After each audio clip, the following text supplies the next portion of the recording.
ভিকি সোনু ওই যে ওখানে দেখো আজকে ফুচকাওয়ালা এসেছেন। আচ্ছা চলো আজকে তাহলে হয়ে যাক ফুচকা চ্যালেঞ্জ। না তুমি ফুচকা খেতে কিভাবে মানা করতে পারো? মুচমুচে পুরি, টক মিষ্টি চাটনি, গরম গরম ডাবলির পুর, আহা আহা, আমার তো এটা চিন্তা করি মুখে পানি চলে আসছে। আরে না চিকু, আজকে মায়ের দেয়া ছোলা আর পুরি দিয়েই পেট ভরে গেছে। আর আমাকে এখন কোচিং এ যেতে হবে, দেরি হয়ে যাচ্ছে। আচ্ছা ঠিক আছে, তাহলেই ফুচকা চ্যালেঞ্জ অন্য কোনো দিন করা যাবে। হ্যাঁ অবশ্যই করব। বাই। আরে চলো চিকু, এবার শুরু হয়ে যাও।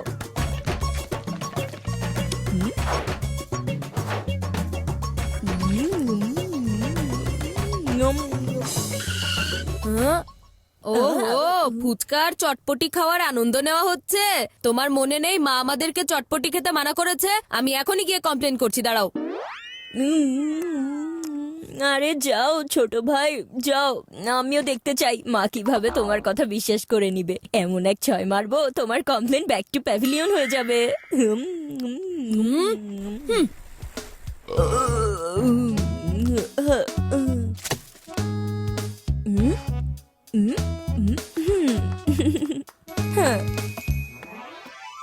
মা মা, হ্যাঁ, ওহো, কি হয়েছে বান্টি? আরে কি হয়নি তাই বলো। মা তুমি কি জানো আজকে তোমার চিকু কি করেছে? স্কুলের বাইরের ওই ফুচকাওয়ালার কাছ থেকেও চটপটি খাচ্ছিল। এটা হচ্ছে ওই ফুচকাওয়ালা তুমি যেখান থেকে আমাদের খেতে মানা করে দিয়েছো। অ্যাজ অলওয়েজ চিকু তোমার কথা শোনেনি। হ্যাঁ, এবার দেখে নিও মা ওই কিভাবে মিথ্যা কথা বলে। চিকু, তুমি ফুচকা খেয়ে এসেছো, আজকে তোমার কোনো মিথ্যা কথা বলা চলবে না। আমার মিথ্যা কথা বলার কি প্রয়োজন আছে মা? তুমি তো ভালো করেই জানো এ পর্যন্ত যতবার আমি চটপটি খেয়েছি তুমি সেগুলোর দাগ সবসময় আমার কাপড়ের ওপর পেয়েছো। তুমি কি আমার কাপড়ের ওপর কোনো দাগ দেখতে পাচ্ছো? আহ,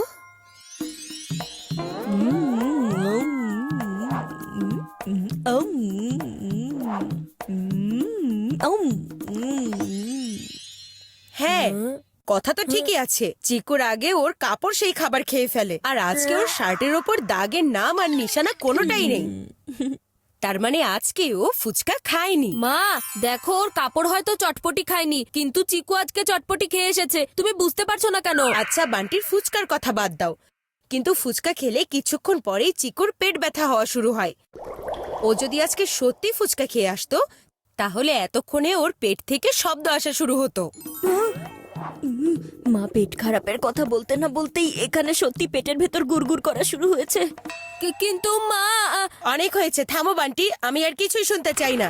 আচ্ছা তুমি আবার তোমার হোমওয়ার্ক লুকোনোর জন্য চিকুর ফুচকা খাওয়ানোর গল্প বানানোর চেষ্টা করছো না তো? হ্যাঁ মা, এই বান্টি পড়ালেখা না করার বাহানা খুঁজে বেড়াতে থাকে। আমি এখন যাই, আমাকে অনেকগুলো হোমওয়ার্ক করতে হবে।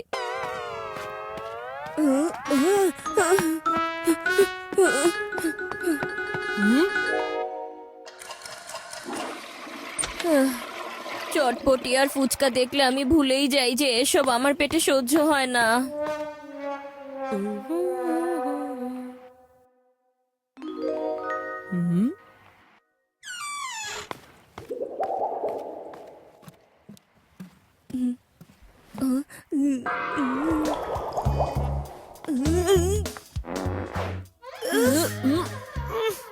ওফো, চিকু তুমি এসব কি করছো?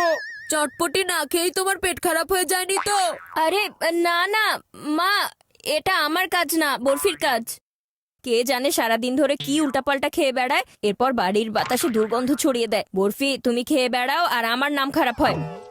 মনে হচ্ছে এখন আমাকে টয়লেটে আরো একটা চক্কর লাগাতে হবে। এই মিস্টার চিকু চচ্চড়ি, কোথায় যাচ্ছ তুমি? এইমাত্র টয়লেট থেকে এসেছো তাই না?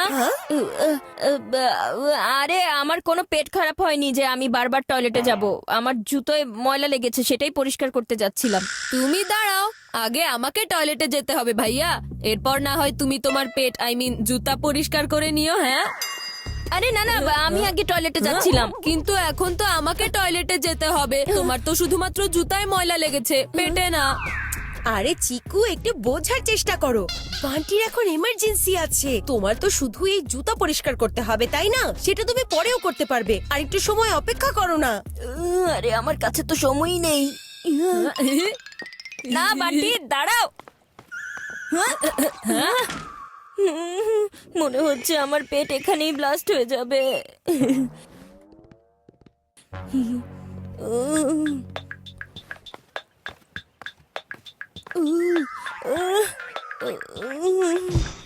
মনে হচ্ছে এখানেই ব্লাস্ট হয়ে যাবে।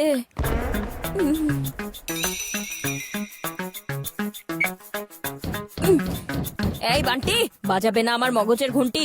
জলদি বাইরে বেরিয়ে আসো। আরে আমি তো এখনো শুরুই করিনি, একটু টাইম লাগবে।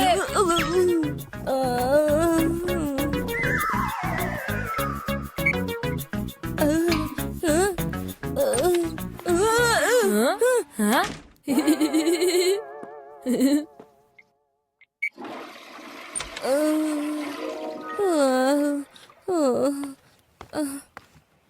চিকু, আজকে তো তোমার লটারি লেগে গেছে। এখানে আমার পেটের ব্যাটারি খারাপ হয়ে গেছে আর মা লটারি নিয়ে পড়ে আছে। আরে কি এমন হয়েছে মা? আজকে বান্টি তোমার জন্য অনেক বড় একটা স্যাক্রিফাইস করেছে। তোমার সবচাইতে ফেভারিট পিৎজা আর বান্টির সবচাইতে ফেভারিট পাস্তা। কিন্তু আজকে বান্টি শুধু তোমার জন্য অ্যাডজাস্ট করতে রাজি হয়েছে। ও বলেছে আজকে শুধু চিকুর ফেভারিট পিৎজা বানানো হবে। তোমাদের সামনে নিয়ে এসেছি ফ্রেশ পিৎজা। পিৎজা? পাজি বান্টি কোথাকার, ও ভালো করেই জানে আজকে আমি পিৎজা খেতে পারবো না। পিৎজা কেন, একটা রুটিও আমার পেটের ভেতরে যেতে পারবে না। আর এই হচ্ছে তোমাদের দাদা ভাইয়ের জন্য খিচুড়ি। খিচুড়ি?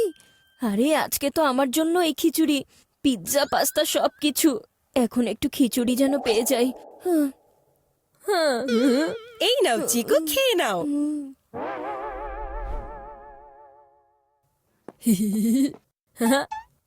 দাদা ভাই, আপনার জন্য স্পেশাল খিচুড়ি তৈরি হয়ে গেছে। Thank you Bunty.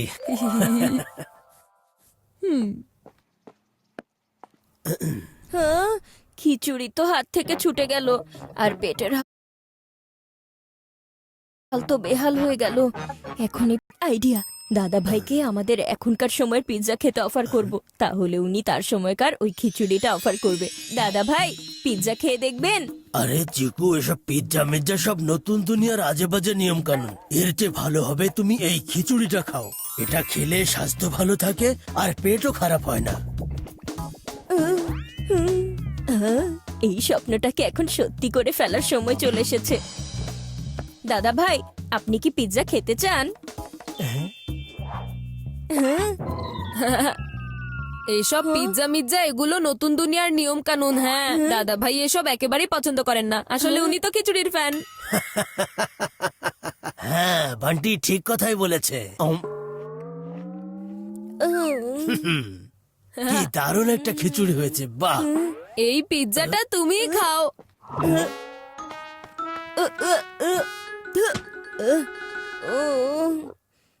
এখন শুধু একটা সলিউশন আছে, চটপটির অত্যাচার থেকে বাঁচতে হলে মায়ের ওই পেট পরিষ্কার করার ওষুধ খেতে হবে। হয়তো এটা খেলে একটু রিলিফ পাবো।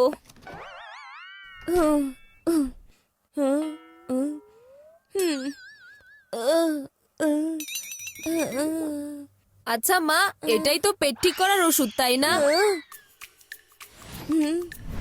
হ্যাঁ, এটাই তো। কিন্তু কার জন্য লাগবে? পাশের বাসার রাজুর পেট ব্যথা করছে মা, তাই আমি ভাবলাম ওকে এই ওষুধটা দিয়ে আসি। আর এটার ভেতরে লাস্ট ডোজ বাকি আছে, ওই বেচারার জন্য এটা কাজে আসবে, তাই না? রাজুর চেয়ে বেশি আমার ওই ডোজের দরকার। কিন্তু এই বান্টি ইচ্ছে করে এসব করছে। এখন যদি এই লাস্ট ডোজ হাত থেকে বের হয়ে যায়, তাহলে আমার পেটের ভিতর থেকে চটপটি কিভাবে বের হবে? দাঁড়াও বান্টি, এখন এই ওষুধ শুধুমাত্র আমার পেটের ভেতরেই যাবে।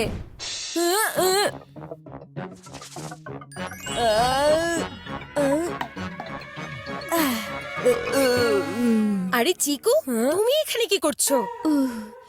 এখন আরে? আমার পেটের ভেতরে একটু শান্তি পাওয়া যাবে। অনেক বেশি ব্যথা করছিল। মা, তুমি ওর কথা শুনেছো? চিকু, তোমার পেটে কি আসলেই ব্যথা করছিল? মামা, আসলে এমন না, মানে আসলে এর মানে বান্টি ঠিক কথাই বলেছিল। তুমি স্কুলের বাইরে ফুচকা খেয়েছো, তাই না? আসলে হয়েছে কি মা, আমি কি করি করে আর কি হবে, পাখি খেয়েছে চটপটি। এখন থেকে তোমার ক্রিকেট খেলা বন্ধ। এক্সট্রা ক্লাস করাও বন্ধ।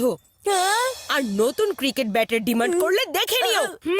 কিন্তু মা, আর একেই বলে চান্স পেলেই ডান্স। এবার যেহেতু চিকুর পেট খারাপ হয়ে আছে, তাই এই পুরো সপ্তাহ সবার জন্য খিচুড়ি রান্না হবে। কি না, চিকুর চটপটির ঝাল আমার ওপরেই কেন পড়লো? একেই বলে হিট উইকেট।